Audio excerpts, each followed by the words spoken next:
Cada gravação, doutor João, o Pois não. pedido de sustentação oral é num caso de turma, da Promotoria de Justiça do Consumidor. Ah, não, desculpa, esse é outro caso. O pedido de vista e sustentação oral é no caso da Promotoria de Justiça de Itatiba. Participante é o doutor Marcelo da Costa Maciel Lopes.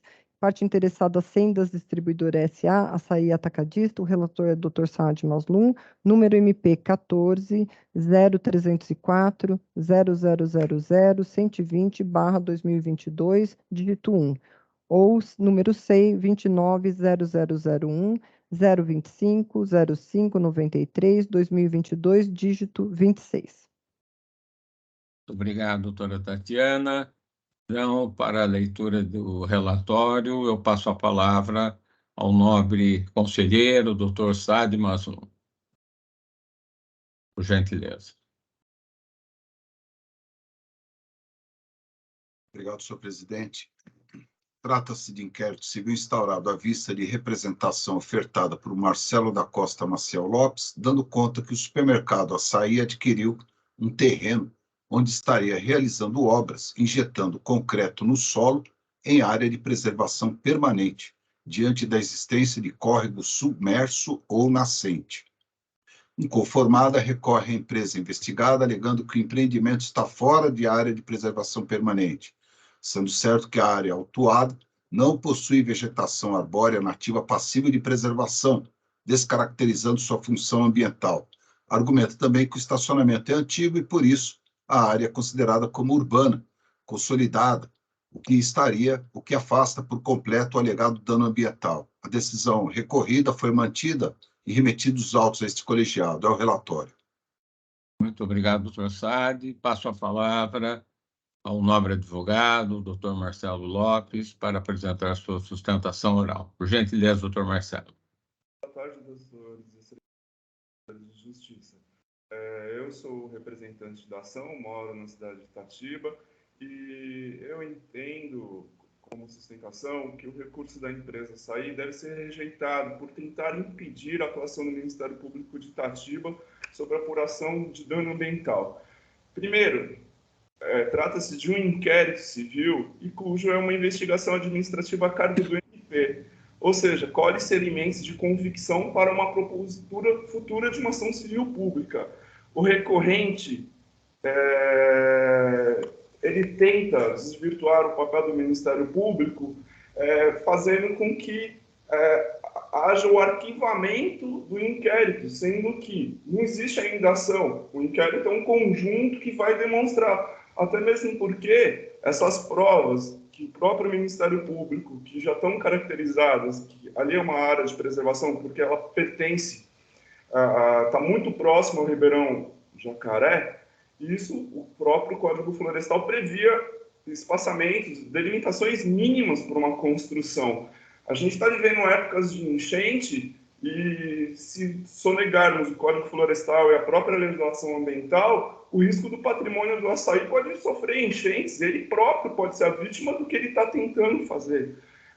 Eu peço a rejeição, louvo o papel do Ministério Público de Itatiba, que tentou demonstrar que está atuando em matéria de defesa ambiental. Aquilo está numa proximidade muito grande de um córrego, de um ribeirão, um jacaré, que é importante, um córrego importante na cidade, que traz enchentes e, acima de tudo, conforme a própria documentação, tem córregos e tem nascentes debaixo do Açaí. Quando o Açaí injeta concreto expansivo e constrói perto de um córrego, ele simplesmente está violando o sistema de proteção ambiental, e fazer com que o inquérito do Ministério Público pare antes de uma ação civil pública não tem cabimento. Então, eu peço a rejeição do recurso para que o Ministério Público possa atuar. Ninguém está falando de ação, ninguém está falando que é culpado ou não, mas o inquérito é imprescindível. E, acima de tudo, a defesa do meio ambiente tem que ser amparada. No sentido, eu peço a rejeição do recurso do Açaí. Muito obrigado, doutor Marcelo. Devolvo a palavra ao nobre relator, doutor Saad Mansur. Por gentileza, doutor Saad. Muito obrigado. É certo que tanto a municipalidade quanto a empresa investigada afirmam a ausência de dano ambiental. Não obstante, a fiscalização efetuada pela Polícia Militar Ambiental constatou a existência de um estacionamento, parte dele em área de preservação permanente, já que está a 15 metros do Ribeirão Jacaré, causando dano ambiental.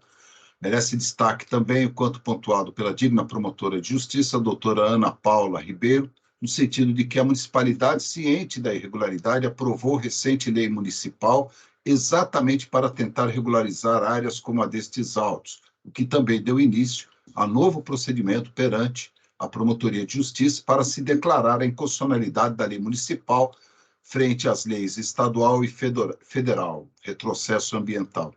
Esses elementos de prova já se mostram suficientes para justificar a instauração de inquérito civil, constituem a justa causa para o desate de investigações.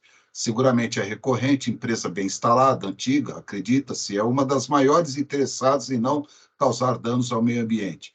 Como é disso, todos têm direito ao meio ambiente ecologicamente equilibrado, bem de uso comum do povo e essencial à sadia qualidade de vida, impondo-se ao poder público e à coletividade o dever de defendê-lo e preservá-lo para as presentes e futuras gerações. Nestas condições, necessário prosseguimento das investigações, tendo por finalidade apurar a ocorrência de danos efetivos ou potenciais a direitos ou interesses difusos, e bem assim os seus responsáveis. Assim, nego o provimento ao recurso. É meu voto.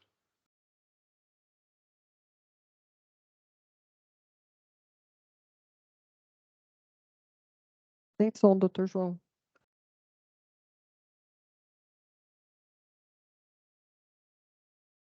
Perdão. Agradeço ao doutor Marcelo e eu indago se podemos passar à votação.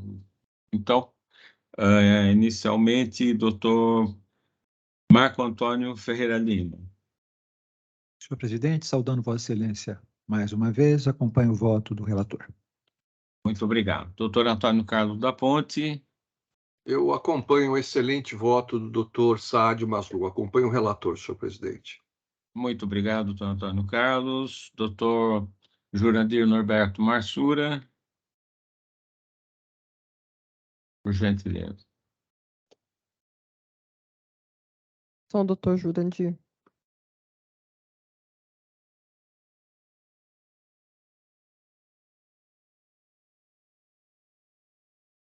Doutor Jurandir, o senhor está sem som. Sem som.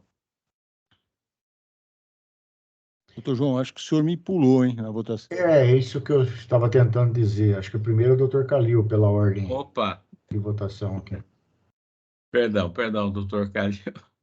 Perdão. Então é doutor Antônio, com a palavra nobre, conselheiro doutor Antônio Calil Filho. Muito obrigado. Eu renovo meus cumprimentos a todos, em especial ao nobre advogado, e voto com o relator. Muito obrigado, doutor Calil. Agora sim, doutor Jurandir Norberto Marsura. Eu acompanho bem elaborado o voto do relator, doutor Saad Maslu. Muito obrigado, doutor Jurandir. Doutora Tatiana Vigiane Bicudo, por gentileza. Pois não. Também renovo meus cumprimentos a todos, em especial ao doutor Marcelo Lopes, e parabenizo o relator pelo seu brilhante voto e voto com o relator. Muito obrigado. Doutor José Carlos Mascari Bonilha, por gentileza. Senhor presidente, muito obrigado pela concessão da palavra, oportunidade de me manifestar. Eu gostaria de fazê-lo iniciando uns cumprimentos ao nobre advogado, doutor Marcelo Lopes, autor da notícia de fato, por sua disposição em contribuir com a defesa do meio ambiente, e nesse caso em específico, contribuindo também grandemente com a atuação plena do Ministério Público da comarca. E quero também cumprimentar o relator pelo seu excelente voto, que acompanho. Muitíssimo obrigado. Muito obrigado, doutor Bonilha. Doutor Pedro de Jesus Giuliotti, por gentileza. Também saúdo o doutor Marcelo Lopes, digno advogado. Esclareço que só em situações excepcionalíssimas nós trancamos o inquérito policial nesse conselho, e não é este caso, né, que é uma investigação, não é uma acusação, é uma mera investigação e só em situações excepcionalíssimas esse egrégio conselho tranca inquérito policial. Diante disso, eu também acompanho o brilhante voto do doutor relator. Muito obrigado, doutor Giuliotti. Eu, inicialmente, quero também cumprimentar o nobre advogado, doutor Marcelo Lopes, pela muito bem apresentada, bem fundamentada sustentação, mas acompanho o brilhante voto do nobre relator, doutor Saad Mazloum. Dessa forma, doutora, até por unanimidade, foi aprovado o voto do doutor Saad Mazloum, negando-se o provimento ao recurso. Na sequência, é o voto Pois não. vista do Dr. Marco Antônio, é o Pois número não. SEI 14-0699-0000-116/2021, dígito 0, número SEI 29-0001-017-1857-2021, dígito 49, Subprocuradoria-Geral de Justiça. Na oportunidade que o Dr. Jurandir apresentou o voto dele, já votamos eu, o doutor Calil, o senhor e a doutora Liliana e o doutor Jurandir pela manutenção do inquérito civil, quando então o doutor Marco Antônio pediu vista. E agora passamos então ao voto vista do doutor Marco Antônio. Pois não, doutora Tadiana. Doutor Marco Antônio Ferreira Lima, por gentileza, a apresentação do seu voto. Senhor presidente, agradecendo o uso da palavra, demais colegas conselheiros, apresento o voto divergente em relação ao voto apresentado pelo nobre conselheiro, digno doutor Jurandir Norberto Marsura, nos termos que passo a proferir o meu voto. Pedirei licença para não o ler na sua integridade. Vossa Excelência já receberam o voto. Entretanto, aderindo ao relatório do digno conselheiro Jurandir Norberto Marsura, a quem rendo minhas homenagens, com todas as vênias eu ouso divergir de sua bem deduzida e respeitável decisão e transcrevo. Trata-se de inquérito civil instaurado pela Procuradoria-Geral de Justiça para apurar enriquecimento ilícito de João Boidian, José Vanderlei Masson dos Santos, em virtude de possível conduta dolosa do juiz de direito Marcos Roberto de Souza Bernic, agora recorrente, nos autos de falimentares que tramitaram perante a 5ª Vara Civil da Comarca da Capital, arrolados e detalhados na portaria vestibular que beneficiou indevidamente os auxiliares do juízo acima nomeados, fixando-lhes remuneração em desacordo com o trabalho prestado, considerando a remuneração de outros auxiliares, além de se esforçar para a liberação da remuneração antes da redistribuição dos autos à outra vara, denotando-se interesse atípico, conduta pela qual foi colocado em disponibilidade em processo administrativo disciplinar que tramitou perante o órgão especial do Tribunal de Justiça do Estado de São Paulo. Inconformado com a instauração de inquérito civil, insurge-se o recorrente Marcos Roberto Souza Bernic, alegando em síntese a ofensa coisa julgada em virtude do reconhecimento da inexistência de dolo em procedimento administrativo disciplinar pela Procuradoria-Geral de Justiça e pelo colendo órgão especial do Tribunal de Justiça do Estado de São Paulo. B. A tipicidade em virtude da nova Lei 14.230/21, no tocante a ato culposo, assim como da não adequação da conduta ao artigo 9º da Lei de Improbidade Administrativa. C. A ausência de justa causa, pois os fatos narrados na portaria não se enquadram em nenhuma das hipóteses que poderiam gerar eventual perda de cargo ao magistrado vitalício. D. Os fatos a serem apurados são decisões judiciais dos respectivos autos de falências nunca contestadas, seja pelo parquê, seja pelas massas falidas ou ainda pelos credores da falência, inexistindo prova de favorecimento ou privilégio por parte do recorrente em favor dos auxiliares do juízo. Aspeio. Faço como tal o meu relatório e apresento a divergência. De início, interpreto que a portaria é inepta e assim justifico. Por mais que sugira a existência de dolo, em mais de uma oportunidade se fez menção à incúria e mesmo assim de modo indutivo. Verdadeira roupagem de, aspas, tipo misto alternativo, onde se estabelece para a mesma conduta dolo, se não culpa. É pacífico que o imputado se defende de fatos descritos e não de tipos, em qualquer seja o procedimento. Todavia, a forma alternativa entre dolo e ou culpa a ser apurado não se admite em tão graves imputações, aliás, em nenhuma forma de imputação. O que se verifica é que a conduta dolosa se restringe à ementa e no descompasso a todo o mais que se verificou no curso da portaria em questão e nos demais procedimentos instaurados. não bastasse essa destacada inépcia, a própria Procuradoria-Geral, como se verifica, não cuidou oportunamente da requisição de investigação criminal, o que somente fez, de fato, após a instauração deste procedimento.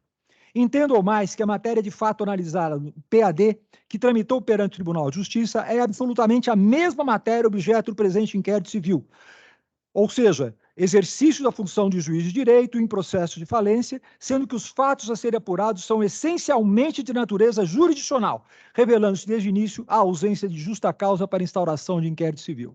Isso, em tese, traria a ofensa à coisa julgada, em razão do reconhecimento da inexistência de dolo tanto pela Procuradoria-Geral de Justiça quanto pelo órgão especial do Tribunal de Justiça do Estado de São Paulo. Observando-se que, excluindo-se a frase que consta da ementa da portaria ora recorrida, agindo com dolo, não há qualquer outra menção ou hipotética ação com dolo por parte do recorrente nas razões da portaria em questão. Em nenhuma passagem consta a descrição de uma suposta vontade livre, consciente, se não quase que reflexa, do recorrente de praticar qualquer conduta descrita na lei de improbidade administrativa. Não há qualquer indicação de que o recorrente tenha tido a intenção de praticar ato irregular, bem como inexiste qualquer alegação de prejuízo ao erário. Do revés, nos próprios fundamentos da portaria, a Procuradoria-Geral de Justiça transcreve trecho do acórdão proferido pelo órgão especial do Tribunal de Justiça do Estado de São Paulo, resultado do julgamento final do procedimento administrativo disciplinar, que, por sua vez, cita o seu próprio parecer em razões finais, no qual consta expressamente a ausência de dolo nos fatos analisados, exatamente os mesmos fatos objetos da presente portaria. Desta forma, como consta da própria portaria, conforme se depreende dos atos originários, procedimento administrativo disciplinar 66988/2020, todas as manifestações apresentadas pela Procuradoria-Geral de Justiça, não apenas em razões finais, mas também as anteriores, reconhecem a chamada inexistência de dolo do magistrado recorrente, tendo em vista que por diversas vezes o Ministério Público se manifestou no procedimento administrativo disciplinar no sentido de que teria agido com falta de cautela, ausência de zelo ou de prudência, ou seja, com suposta negligência, o que se vê as folhas que menciono em meu voto. Desta forma, levando-se em consideração a posição que reconheceu expressamente este fato, em relação ao favorecimento, e entendeu que houve mera falta de atenção, cautela, prudência, o órgão especial do Tribunal de Justiça do Estado de São Paulo julgou com aplicação a pena de disponibilidade ao magistrado, cuja ausência de dolo restou consignada, inclusive na ementa do respectivo acórdão. Destaco: não vejo qualquer fato novo ocorrido após a decisão proferida pelo órgão especial do Tribunal de Justiça que pudesse justificar a instauração de inquérito civil. E não existe qualquer fato novo investigado, dada como solicitado e como afirmado pelo próprio Ministério Público, a ausência de dolo, que já foi decidida pelo tribunal, que seria o mesmo órgão competente para julgar eventual ação civil pública contra o magistrado. Em suma, independentemente da esfera administrativa ou judicial que envolva o presente caso, na hipótese ao julgamento de ação civil pública, a mesma matéria será julgada pelo mesmo órgão, competência originária, que, por sua vez, já reconheceu a ausência de dolo, ainda que aqui se queira o atribuir, em decisão anterior, já transitada em julgado, e aí sim demonstrando a reclamada violação à coisa julgada.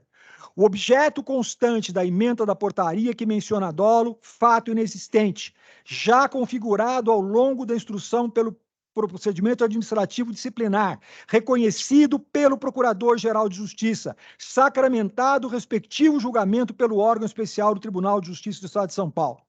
O próprio Procurador-Geral de Justiça, em seu parecer apresentado no procedimento administrativo disciplinar, manifestou-se pela pena prevista no artigo 42, inciso 3, Lei Orgânica da Magistratura Nacional 3579, o requerimento do Ministério Público foi para aplicação de remoção compulsória, justamente pela ausência de dolo, que ora reclama na presente portaria, diante dos atos praticados pelo magistrado recorrente, por óbvio, um fato que, segundo o próprio Procurador-Geral de Justiça, mereceria corremoção compulsória e não pode vir agora a gerar a penalidade ou a perda do cargo, que seria o único objeto da presente ação civil pública.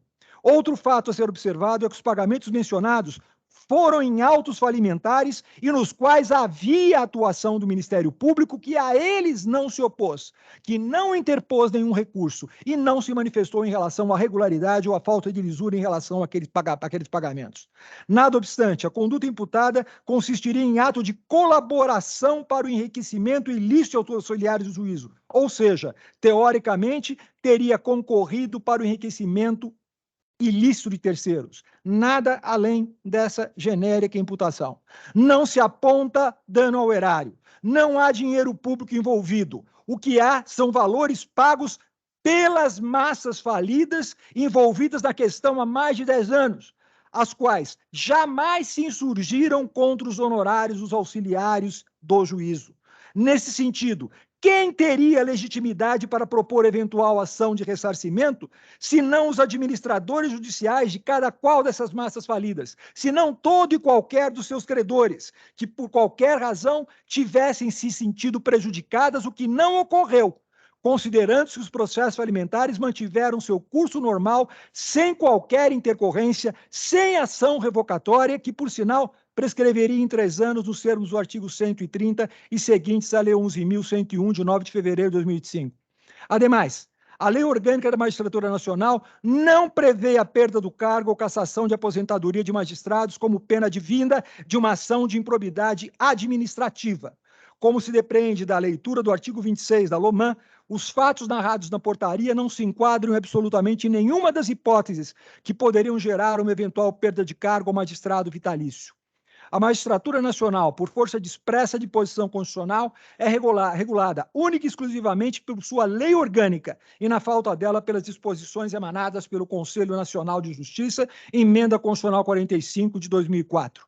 Portanto, punições administrativas, cuja interpretação deve ser sempre restritiva, só podem ocorrer na esteira do dispositivo constitucional, em especial, diante da existência de dispositivo específico previsto em lei complementar própria.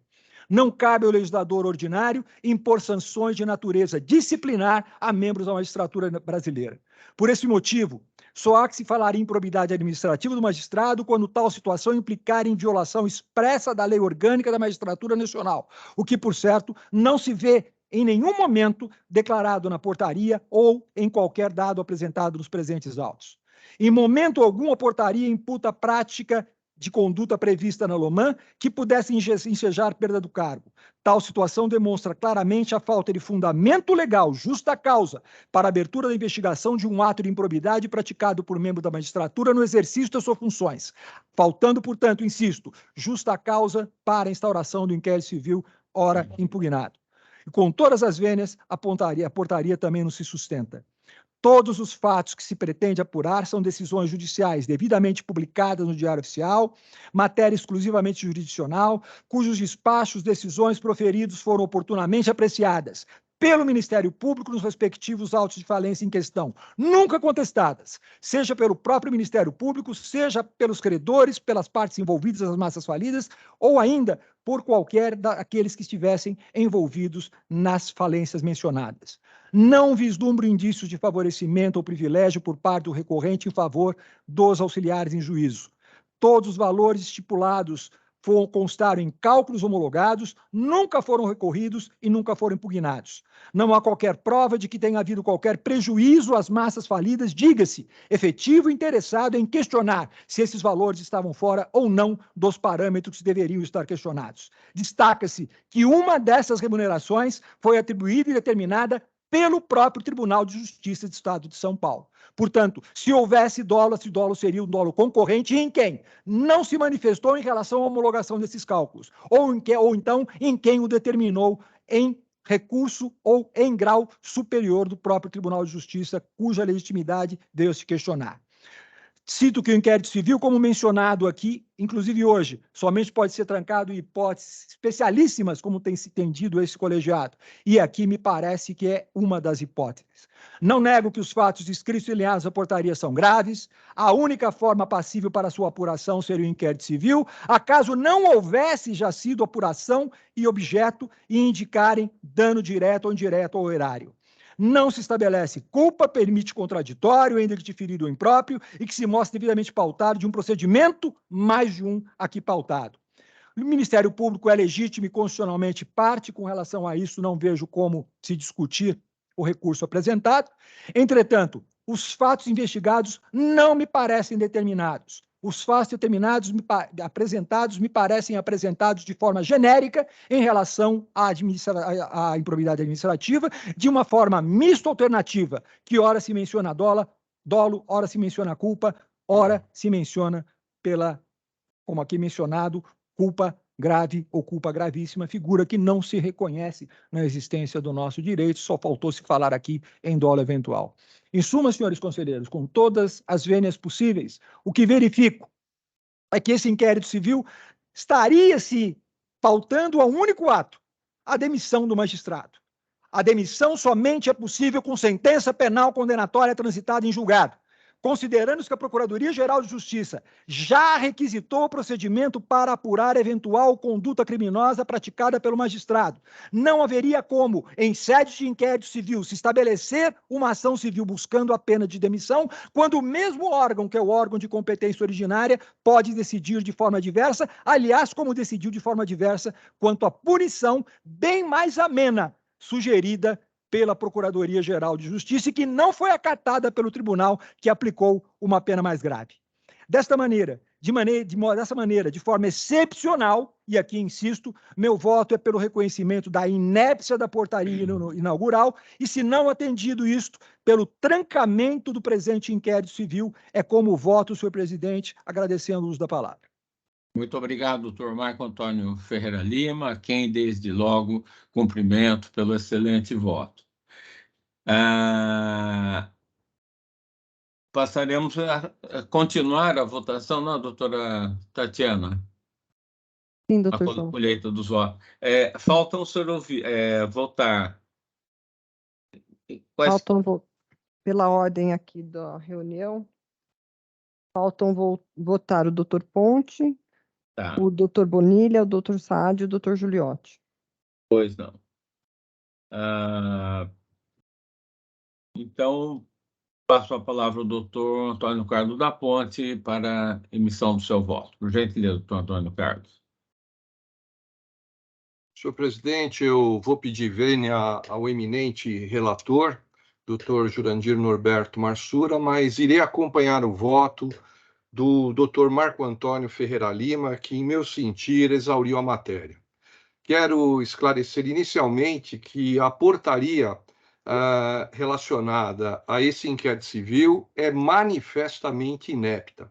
É muito triste ter que reconhecer a inépcia de uma portaria, mas esse fato se faz presente aqui nesse julgamento.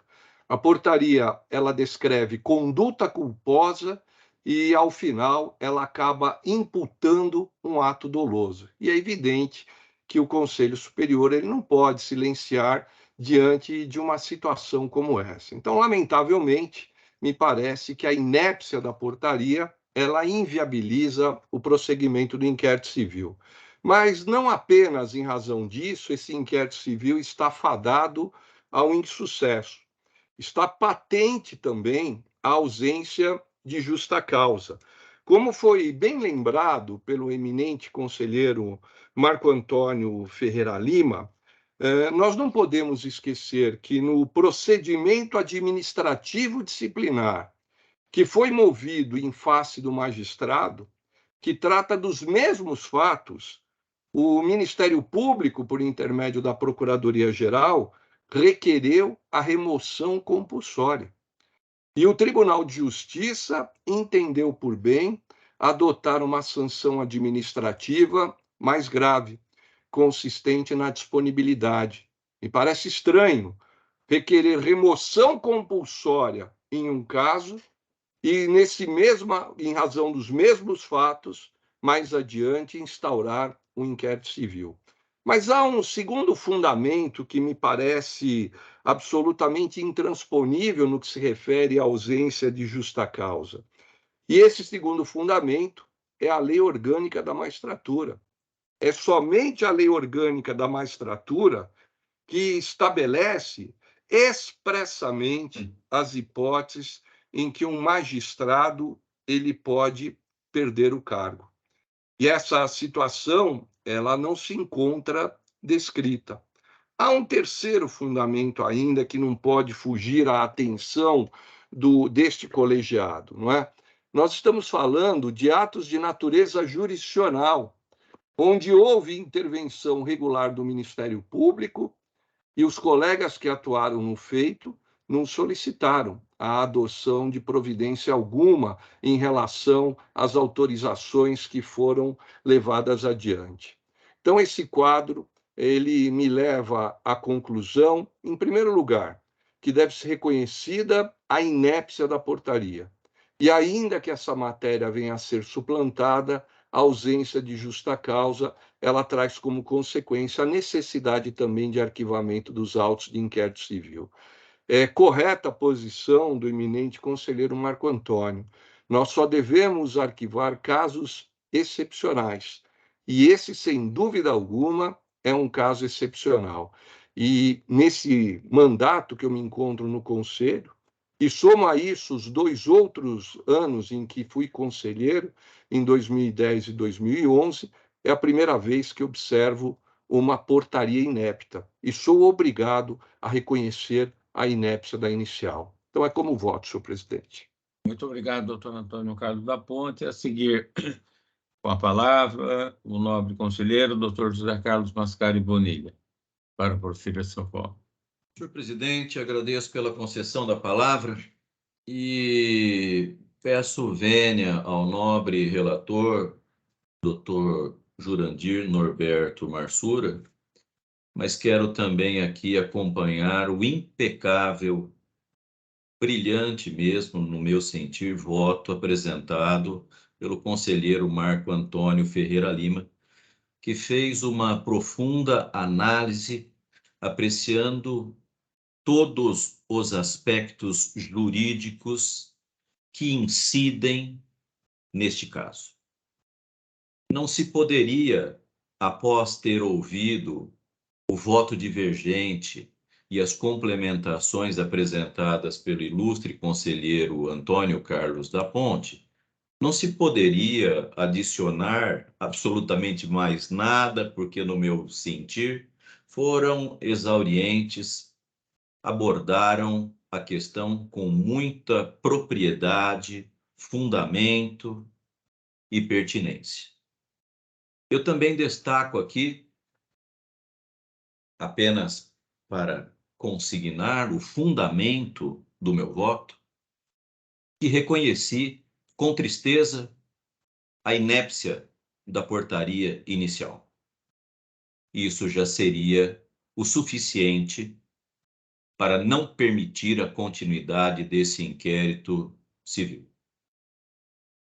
Para além da inépcia, que não fala em nenhum momento em dolo, mas, isso sim, ao contrário, calca na culpa em todos os momentos, há falta, sim, de justa causa para o prosseguimento de qualquer investigação. Bem lembrado aqui a atuação do próprio Ministério Público no procedimento administrativo disciplinar instaurado no âmbito do Tribunal de Justiça, no qual o Ministério Público propugnava pela remoção compulsória, tendo sido aplicada a disponibilidade. Bem lembrada aqui a ausência de previsão pela LOMAN, pela Lei Orgânica Nacional do Ministério Público, de uma situação como essa que possa ensejar a propositura de ação civil. Portanto, eu aqui cumprimento efusivamente uma vez mais o relator pelo seu voto, que me pareceu impecável, e o acompanho, reconhecendo aqui mais uma vez, sem nenhuma satisfação, a inépcia da portaria inaugural que justifica o provimento do recurso. Agradeço pela oportunidade e devolvo a palavra a Vossa Excelência, senhor presidente. Muito obrigado, doutor Bonilha. Em seguida, passo a palavra ao nobre conselheiro, doutor Saad Mansur. Por gentileza, doutor Saad.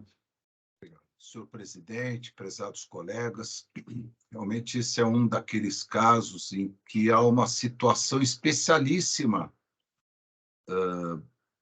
em que, de fato, não era caso de instaurar inquérito civil. Notadamente, então eu concordo integralmente com o excelente voto, muito bem fundamentado, voto do Dr. Marco Antônio, rendendo também as vênias, homenagens ao voto do Dr. Jurandir Marsura.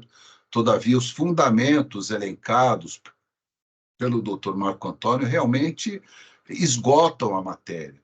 E eu quero me fixar na questão do dolo. Aqui, longe de haver indícios de dolo, o que, de fato, ensejaria a instauração de inquérito civil, na verdade, a prova de que não há dolo, de que a questão aqui é de culpa, e a prova é a manifestação da própria Procuradoria-Geral de Justiça. Ela própria, nos diversos procedimentos, no processo administrativo em que se manifestou, cuidou de colocar que se trata de culpa, falta de atenção, e todas aquelas expressões já mencionadas no voto do Dr. Marco Antônio. Ela própria colocou isso. O Ministério Público não é um mero coadjuvante no processo administrativo. Não, ele tem e deve ter uma posição destacada, podendo, inclusive, fazer prova, argumentar, trazer elementos. Senão, não se justificaria a atuação do Ministério Público. Não se justificaria. Ou seja, nós vivemos num Estado democrático de direito, acredito. Ainda vivemos, acredito. Como pode o órgão acusador de tamanha responsabilidade, como é o Ministério Público, manifestar-se de uma forma dizendo que é culpa, não há dolo, é falta de atenção, é falta de zelo, e depois, ao seu talante, sem nada de novo, decidir, sabe-se lá com base em quê, que pode haver dolo aqui. E poderia até fazê-lo, desde que ou trouxesse um fato novo, uma prova nova, ou um argumento novo, que tivesse deixado passar inadvertidamente, que já seria criticável lá no processo administrativo. Mas nada. Ao seu talante decidiu, eu vou investigar, eu vou fazer quebra de sigilo, não é? Para apurar improbidade. Não é assim. Inquérito civil é coisa séria. O inquérito civil é algo muito sério. Nós não podemos permitir a instauração de inquérito civil onde não há possibilidade de sucesso ou onde já está de antemão colocado que a questão é de culpa. O Ministério Público tem uma responsabilidade muito grande. Interesse público, como foi dito na sessão anterior, não é só instaurar inquérito. Interesse público também é não instaurar inquérito, com base exatamente em vários princípios constitucionais e, dentre eles, na dignidade da pessoa humana. Sem qualquer elemento novo, instaurar o inquérito civil nessas condições, onde a própria Procuradoria-Geral de Justiça cuidou de destacar que é culpa, que não há dolo, e sem nenhum fato novo, realmente não me parece possível, não é aconselhável, e isso, para mim, é bastante grave. Então, essa é a minha manifestação. Acompanho na íntegra o voto do Dr. Marco Antônio Ferreira Lima e o parabenizo pelo fundamento, pelas fundamentações, pelas justificativas colocadas, analisou com bastante critério, com bastante profundidade, colocando bem essas questões e resolvendo aquelas dúvidas que eu tinha na sessão anterior a respeito deste caso. É assim como eu voto, senhor presidente. Muito obrigado.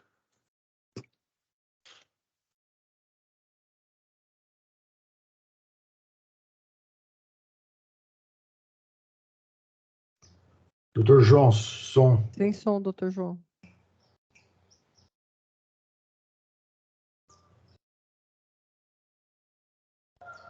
Perdão.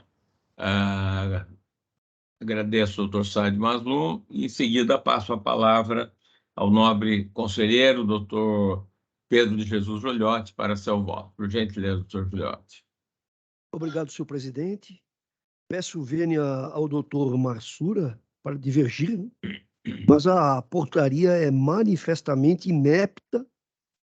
O voto do doutor Marco é impecável e nós temos o dever legal de interromper esta investigação. É com meu voto, senhor presidente. Muito obrigado, doutor Pedro Giuliotti.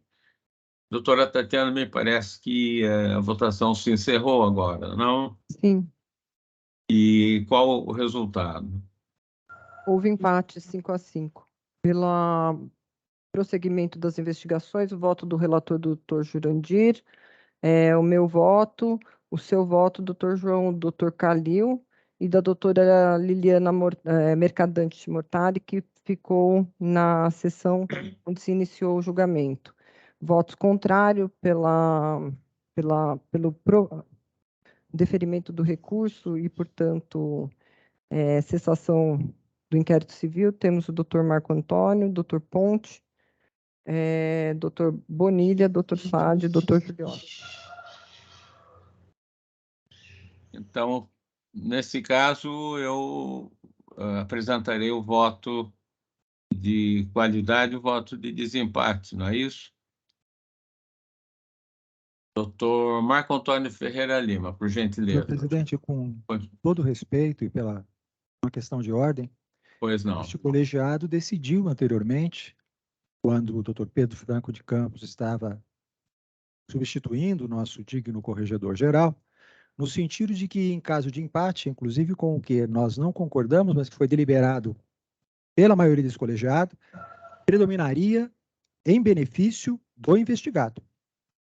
Foi isso deliberado nessa sessão mencionada. Então, eu indago se esse colegiado vai pontuar qual situação será decidida em benefício do investigado, que a situação foi exatamente a mesma, que não houve o voto de qualidade em relação ao fato, considerando-se que deveria beneficiar o investigado, e agora nós estamos decidindo pelo voto de qualidade. Então, eu indagaria a Vossa Excelência se houve uma mudança naquilo que foi destacado, ou esta votação, ela não deve seguir os parâmetros da votação anterior, ou nós vamos pontuar, dependendo de qual for a investigação, dependendo de qual for o caso, qual será a decisão tomada por esse colegiado. Isso estaria nos trazendo, com todo respeito, senhor presidente, uma instabilidade, uma insegurança em relação às decisões que são aqui pautadas. Foi deliberado pela maioria.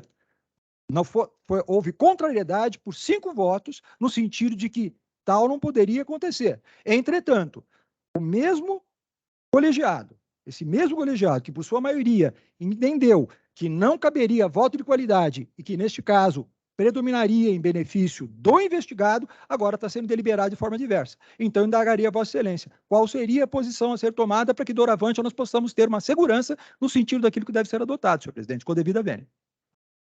Doutor Marco Antônio, sinceramente, eu me recordo, não recordo com certeza, mas me parece que foi o contrário, não foi? Que prevaleceu o voto de... Foi exatamente o contrário. Essa foi a tese sustentada pelo senhor, doutor Marco Antônio. Em momento algum, nós renunciamos ao voto de qualidade. O doutor Ponte foi sustentada a tese. Parece que teve voto de qualidade no anterior. Teve. Teve voto de qualidade. Houve voto de qualidade. João. Houve voto Eu de qualidade. votei. Nós defendemos o voto de qualidade. Exatamente o contrário do que o senhor está dizendo. Exato. Então, me parece que deve... Não, É não que apenas... o voto de qualidade, se me permitirem, perdoem, eu nem levantei a mão, houve de Não, fato perfeito. voto de qualidade, nós votamos vencido, mas o voto de qualidade foi no sentido de não existência da investigação ou de não continuidade da investigação, favorecendo-se o investigado. Houve sim o voto de qualidade, mas o seu conteúdo, que foi aprovado pela maioria, era no sentido de não haver prosseguimento da investigação. O voto de qualidade, ele pode ser em qualquer sentido, né? Ele não deve ser necessariamente pró-societate ou pró-réu, né? Não prevaleceu o indúbio pró-societate, que nós argumentávamos. Naquele entendimento, não prevaleceu. Prevaleceu o indúbio pró-investigado. Eu acho que é nesse sentido a manifestação do Dr. Marco Antônio. O voto é livre. Esse foi o entendimento que prevaleceu. Então, me parece que eu, honestamente e com a consciência absolutamente tranquila, eu entendo que eu posso votar e, nesse caso, eu renovo o voto anterior, uma vez que não prevaleceu, pelo que me recordo, pelo que o doutor Jurandir Marsura também lembra, a impossibilidade do voto de Minerva. Então, possível voto de Minerva, voto de qualidade. Eu mantenho o que já me manifestei, decidindo pela continuação Senhor presidente, pela do ordem. inquérito. Pois não. Pela ordem, senhor presidente, eu, uma vez mais aqui, quero sustentar que não cabe voto de qualidade em situações que envolvam inquéritos civis, não é? Quando nós estamos julgando o mérito, porque não teria sentido algum. A partir do momento que se admite o voto de qualidade, a presidência já começa com 2 votos. Isso não é razoável, não é? E não me parece nem um pouco democrático. E muito ao contrário do que tem se sustentado aqui, o regimento interno ele não trata especificamente dessa situação. Então, o meu encaminhamento é no sentido de que não cabe voto de qualidade e que essa matéria seja novamente, então, se há algum tipo de dúvida, como questão de ordem, submetida à votação nesse momento. Doutor Antônio Carlos, me perdoe, mas a lei orgânica, não me recordo agora o dispositivo, a própria lei orgânica do Ministério Público prevê o voto de qualidade. Mas não nesses casos, senhor presidente. Nós estamos falando, na verdade, de julgamento de inquérito civil. Ou seja, nós temos uma situação em que 5 conselheiros reconhecem a inépcia de uma portaria de um inquérito civil em caso de competência originária. E, não obstante isso, 5 conselheiros também reconhecem a ausência de justa causa. Outros 5 colegas, em razão dos fundamentos que foram apreciados, eles pensam de forma contrária. Agora, veja, não tem sentido um contexto como esse ter voto de qualidade. Nós estamos falando de mérito de inquérito civil, nós estamos falando de preliminar relacionado a inquérito civil. Se nós formos aqui analisar a título de analogia ao próprio regimento interno do Tribunal de Justiça de São Paulo, do seu órgão especial, esse regimento interno é muito claro. Em caso de votação, o acusado está absolvido, senhor presidente. Não há que se falar ali em voto de qualidade do presidente. Não teria sentido aqui se estabelecesse voto de qualidade. Então, eu volto a insistir, me parece que, com todo respeito a quem pensa em contrário, eu quero aqui deixar isso muito claro, mas se há alguma dúvida acerca do abono ou não ao voto de qualidade, que se colha agora como questão de ordem, nova votação e que os colegas tenham oportunidade de se manifestar sobre esse assunto. Doutor Antônio Carlos, respeitando o entendimento de Vossa Excelência, que, sem dúvida alguma, é uma autoridade muito bem conceituada, respeitável, enfim, eu entendo que, se votar novamente, se estaria abrindo um precedente perigoso, porque, na verdade, a lei orgânica do Ministério Público não prevê exceção, não distingue a questão do motivo da votação. Então, no caso do julgamento do inquérito civil, também é a mesma situação para todas as situações. Me perdoe. Agora, doutor Antônio Calil, filho. Por gentileza, doutor Calil. Pois não, também pedindo vênia aos colegas que sempre argumentam muito bem, mas o fato é o seguinte: a lei orgânica prevê a situação que se deve adotar em caso de empate, e é justamente o voto de qualidade. E a lei não prevê, não faz qualquer distinção se é caso administrativo, se é caso... Então, eu não vejo por que nós devemos mudar ou votar uma outra regra que, inclusive, a meu ver, contraria o que está disposto na lei para esse caso específico. Eu acho que isso cria um precedente perigoso. Eu acho que, na dúvida, cumpra-se a lei. E a lei, é claro, a lei estabelece o voto de qualidade sem fazer qualquer distinção. E acho também que, em dúvida... E nós não estamos tratando aqui de julgamento, nós estamos tratando de um mero inquérito civil, que é um procedimento apuratório, que pode ser arquivado.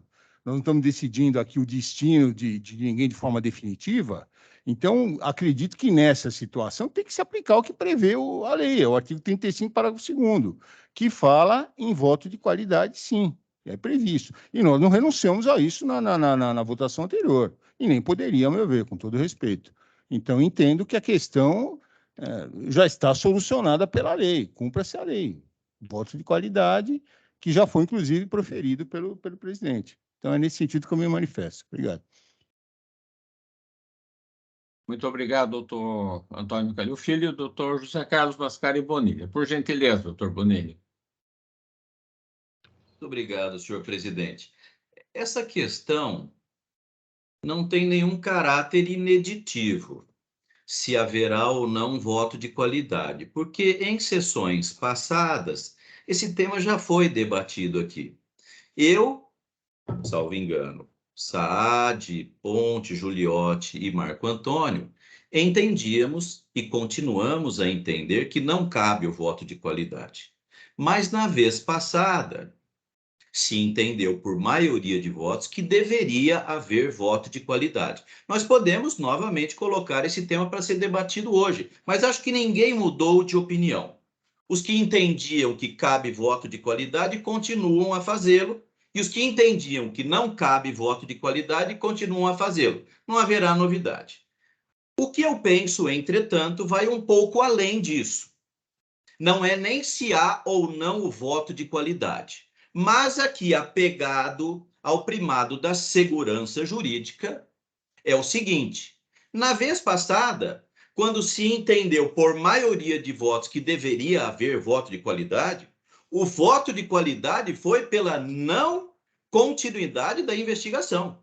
Havia um investigado qualquer, acho que era até da competência originária do procurador-geral, e a posição do conselho, conquanto ninguém ignore aqui que o voto seja livre, pelo amor de Deus, uma lembrança absolutamente despicienda, que não guarda pertinência com o mérito do que estamos a discutir. O que estamos decidindo aqui é o seguinte: o conselho entendeu em vez passada, salvo engano da minha parte, que havendo empate haveria o voto de qualidade. E o voto de qualidade, no caso, seria não pelo indúbio pro societate, que era a tese que nós sustentávamos. Então eu aqui evoco e concito a todos para que nos debrucemos sobre esse tema. Ali, naquele caso julgado há poucas semanas, o voto de qualidade era pela não continuidade da investigação. Volto a dizer, era um caso de competência originária do procurador-geral. E agora o voto de qualidade, independente do mérito, agora é indúbio pro societate. Esse é o tema que me parece ensejar um enfrentamento por parte desse conselho. Muito obrigado pela atenção, eu devolvo a palavra ao presidente. Muito obrigado, doutor Bonilha. Com a palavra em seguida, doutor Marco Antônio Ferreira Lima, por gentileza. Presidente, muito obrigado pela concessão da palavra. De fato, eu me equivoquei no que diz respeito ao voto de qualidade, no qual eu fui vencido, mesmo porque discutia que voto de qualidade não se confunde com voto de Minerva, são duas situações distintas. Entretanto, gostaria de acompanhar o doutor Bonilha nesse caso.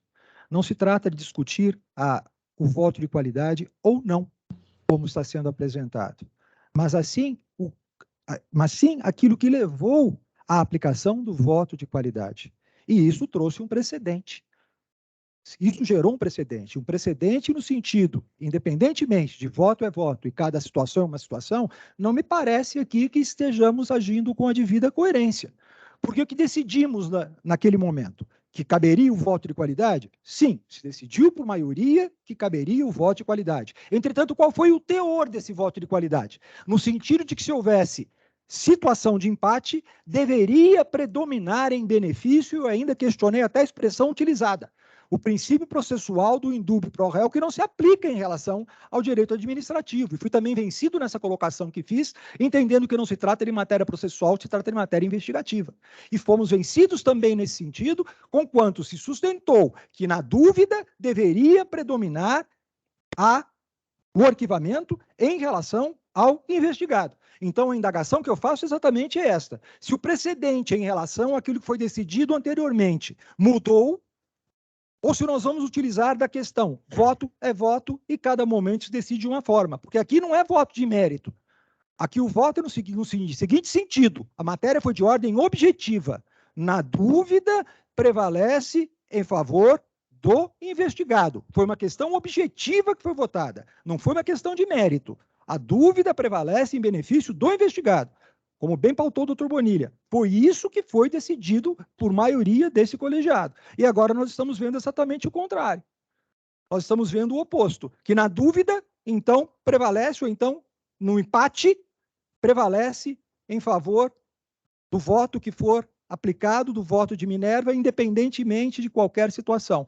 Quando a questão for de ordem objetiva, vou insistir, na dúvida prevalece o interesse do investigado. Basta que nós voltemos à ata do momento, basta que nós voltemos à gravação que foi apresentada naquele momento e verificar que esse conselho não estaria, portanto, decidindo com coerência. Porque nós não podemos, a cada situação, dependendo da circunstância, votar de uma maneira. Me perdoe, Vossa Excelência. A questão foi votada de ordem objetiva. E votada de ordem objetiva, é necessário que nós tenhamos um critério igualmente objetivo, com todas as vênias, senhor presidente. Muito obrigado, doutor Marco Antônio, mas eu insisto, com todas as vênias, a discordar de Vossa Excelência, até porque eu acredito que a coerência nos deve levar a manter o mesmo entendimento anterior, no sentido de valer, sim, de vigorar, sim, o voto de qualidade, o voto de Minerva, enfim. E lembrando que cada caso é um caso. Agora, deve vigorar o primado do voto de qualidade, como prevê a lei orgânica do Ministério Público.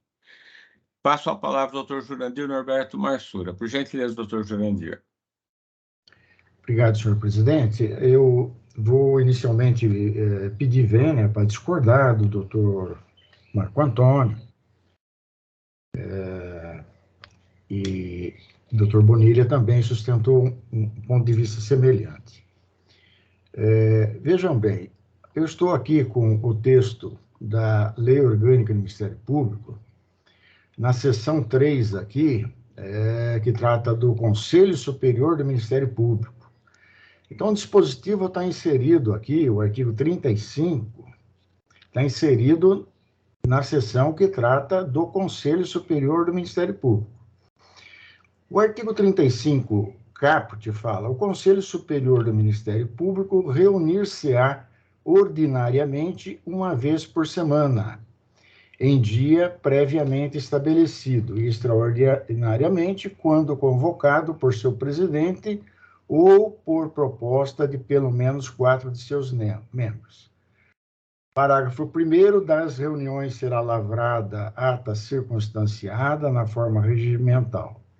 E o parágrafo 2º, agora que nos interessa: as deliberações do Conselho Superior do Ministério Público. As deliberações, qualquer uma, serão tomadas por maioria simples de votos, presente a maioria absoluta de seus membros, cabendo ao presidente também o voto de desempate. A lei é claríssima, E a questão ela é objetiva meramente nesse sentido. Temos que interpretar a lei. Esse é o ponto. Eu me recordo muito bem que, na ocasião, eu falei: temos lei. Habemos lei. Cumpra-se a lei.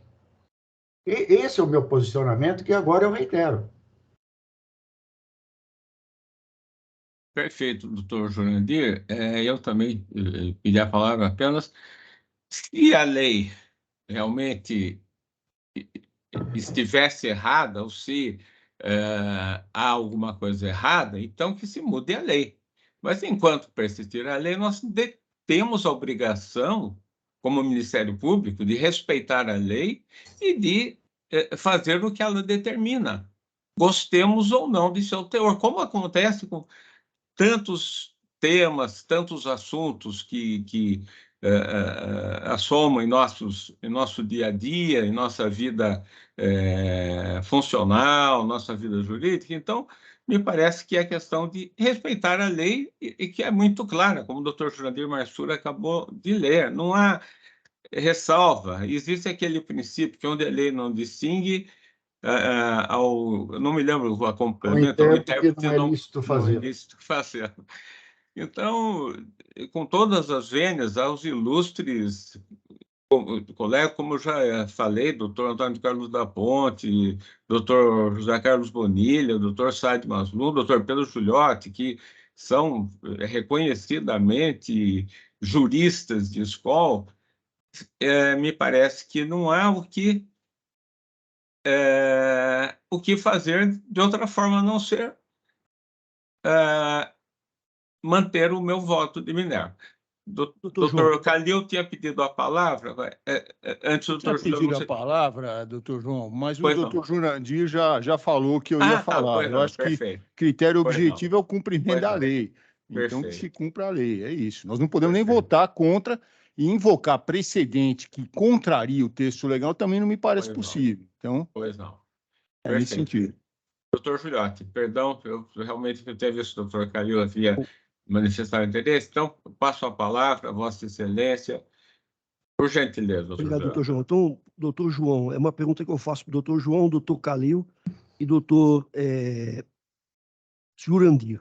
Então, para vocês, não se aplica aqui no Conselho o princípio de que, na dúvida, em prol do investigado. Não se aplica esse princípio? Essa é a minha pergunta. Não se trata de dúvida, se trata de cumprindo a lei.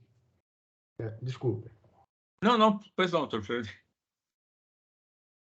Se houvesse uma situação hipotética, né, em que não prevista por lei, né, talvez nós pudéssemos sair por esse critério, entendeu? Agora, não é o caso. A lei é clara. Nós temos lei. Então, nós temos que cumprir a lei. Exatamente. Há uma dúvida. 5 votaram pela investigação, 5 pelo trancamento. Na dúvida, pelo investigado. É um princípio que me parece que está acima do voto de qualidade. Ocasionalmente, isso está acontecendo ao contrário. É o voto de Minerva que determina. Acima do voto de qualidade até, eu vou mais além, acima do voto de qualidade está a lei. Eu acho que a lei é muito clara, não está sujeita a interpretações, a dúvidas. Então, nesse passo, eu entendo que não há o que se discutir. E também ir adianto mais. Eu acredito, e democraticamente, respeitando as opiniões de todos, eu entendo que a indignação de cada um dos que entendem diferente seja registrada em ata, enfim, que conste de ata esse descontentamento, essa indignação. Por isso, não, doutor José Carlos Bonilha. Muito obrigado, senhor presidente. Eu espero seja a minha última intervenção a respeito desse tema. Não quero levar ninguém à exaustão, mas eu estou ainda um pouco inconformado com todas as vênias, porque me parece que há 2 temas suscitados e que reclamam um pronunciamento definitivo deste colegiado. O primeiro diz respeito à existência ou não, à aplicação ou não do voto de qualidade. Foi evocado aqui o parágrafo 2º do artigo 35 da Lei Orgânica. Deve prevalecer o voto de qualidade. Como na vez passada já se decidiu por maioria, deve haver o voto de qualidade. Se colocássemos em votação aqui, talvez eu voltasse a me insurgir contra, mas, claro, acataria, como acatei, e nem pode ser diferente, a deliberação da maioria. Então, reconheçamos, ainda que por maioria e não por unanimidade, maioria de votos, haverá o voto de qualidade. Muito bem. Mas há um outro tema subjacente que me parece ainda mais relevante, que é esse que eu insisto, uma vez mais, me perdoem, relacionado à coerência e à segurança jurídica e a uma estabilidade das decisões proferidas por este colegiado.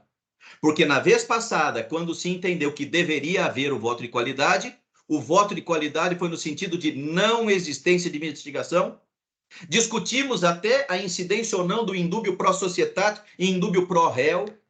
Foi bem lembrada a presença do corregedor-geral em exercício, que sustentava um entendimento que foi o da maioria.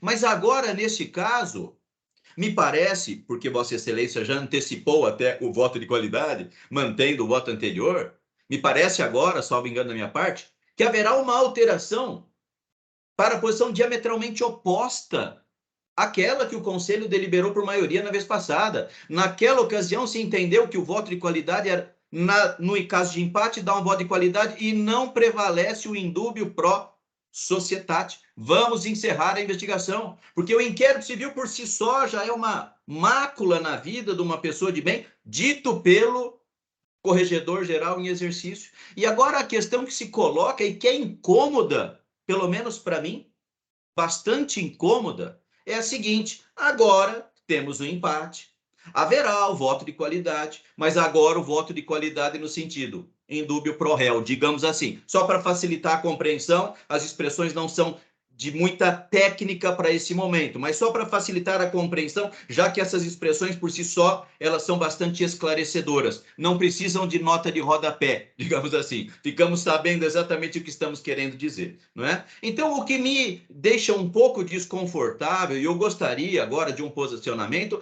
é a respeito da estabilidade ou insegurança jurídica nas decisões do Conselho, independente do mérito da causa, porque é máxima. Na dúvida, não há investigação. Na dúvida, há investigação. O voto é livre, todos temos o direito, por enquanto, de nos manifestarmos com liberdade. Em princípio, algo que está até um pouco ameaçado, mas vamos seguir assim, vamos continuar acreditando nisso. Não estou discutindo o mérito, estou discutindo apenas a variável, a incidência de um primado. No empate, não haverá investigação. Foi o caso da competência originária do Procurador-Geral, caso aqui votado. Agora, no caso de empate, haverá investigação. Então, abstraindo-se o mérito, eu gostaria de saber como é que o Conselho se manifesta para que sinalizemos para nós mesmos e para a sociedade, para toda a classe, qual é o posicionamento definitivo do Conselho. Eram essas as minhas impressões, era isso que eu gostaria de exprimir. Evidentemente, aguardo o posicionamento de cada um dos senhores e da senhora conselheira, mas eu não poderia deixar de exprimir a minha inquietação em relação a essa situação. Muito obrigado, senhor presidente. Muito obrigado, doutor Bonilha. Respeitando e reiterando o apreço e admiração que eu tenho por Vossa Excelência, pela experiência, pela competência de Vossa Excelência, eu entendo que são duas situações diferentes, dois tópicos diferentes. Um é a questão do presidente da sessão exercer o direito, o voto de Minerva, o voto de qualidade, é um aspecto, é uma situação. Outra situação é um caso em exame. Então, os fatos que Vossa Excelência lembrou no caso recente, anteriormente, que nós examinamos, era um outro caso envolvendo outra situação e, logicamente, sendo situações diversas, elas podem ter soluções diversas, ou só podem ter soluções iguais, dependendo das peculiaridades, das características, enfim, dos direitos envolvidos em cada uma das situações.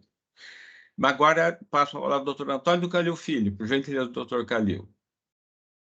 Eu acho o seguinte, na verdade é uma questão só, se pode ou não haver o voto de Minerva, porque você dizer que vai ter o voto de Minerva, mas ele só pode ser num sentido, você está engessando, você está retirando do presidente, que tem esse atributo de exercer o voto, a capacidade de votar, que está previsto em lei e que a ele é atribuído em caso de empate. Então, no fundo, é uma questão só. Se vai ser num sentido, se vai ser em outro sentido, acaso isso é outro problema. No fundo, pode ou não o presidente decidir em que sentido. E aqui nós estamos decidindo se vai ter ou não investigação. É o que mais se tem aqui, é recurso contra inquérito, instauração de inquérito ou contra arquivamento de inquérito. Então, sempre está se decidindo se vai ter ou não inquérito civil. Então, a questão toda é uma só. Pode ou não o presidente decidir? A lei diz que pode. Então, se a lei diz que pode, o critério está definido. Então, não há nenhuma ofensa no exercício de um atributo que está previsto na própria lei. Então, acho que é uma questão só. Pode ou não o presidente decidir? Pode, a lei prevê. É isso, é esse o meu posicionamento. Muito obrigado, doutor Calil. Doutor Jurandir Norberto Marsura, por gentileza. O doutor Calil abordou exatamente o tópico que eu pretendia abordar. Então, eu abro mão da minha manifestação. Pois não. Diante do que foi debatido, diante do que foi votado, eu volto a reiterar, renovar o meu voto, decidido pela continuidade do inquérito administrativo na esteira do voto originário do doutor Jurandir Norberto Marsura.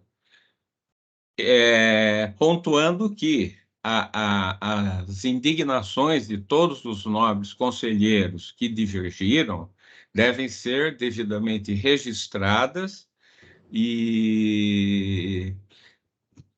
enfim, me parece que essa é a única solução para o desate desse julgamento. Doutora Tatiana, por gentileza. Por fim, agora é o link sigiloso para o pois destaque não. do Dr. Calil. Perfeito. Eu não precisaria fazer o registro de que os demais casos ou faz depois? E sim, doutor João, o senhor teria que Quer fazer que o eu registro. faça? Pois não. Eu anuncio que os votos dos relatores nos demais casos foram devidamente analisados pelos conselheiros, tanto pelo pleno quanto pelas turmas, e que decidiram acolher os votos dos relatores. E que também quero aduzir que os julgamentos estão disponíveis no sistema do Conselho. Então, agora passaremos ao outro link, né? Correto. Sim, é o último link sigilo. Pois não.